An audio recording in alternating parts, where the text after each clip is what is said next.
המורה, אני רעבי, אפשר לאכול? פליז, פליז, פליז. לא. המורה, אבל כל דבר שאת מלמדת מזכיר לי אוכל. מה הקשר, נוגה? אני מלמדת גיאומטריה.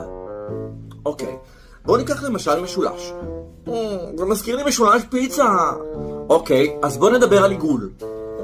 זה מזכיר לי פיצה משפחתית. אז בואו נדבר על מלבן. זה נראה כמו חפיסת שוקולד. המורה, אל תעשי פרצוף חמוד, זה מזכיר לי חמוצים. אל תהיה אדומה, זה מזכיר לי עגבניה. די, די, די! אל תקפצי, זה מזכיר לי מוקפץ. נוגה, אני מזהירה אותך. תהי בשקט. אני לא יכולה להיות בשקט, המורה. זה מזכיר לי דג. נוגה, עוד מילה אחת ממך, אני פשוט מסתובבת והולכת. לא, המורה, בבקשה, אל תסתובבי. זה מזכיר לי שווארמה. צומיה, שווארמה מה? טחיני זה החיים, המורה.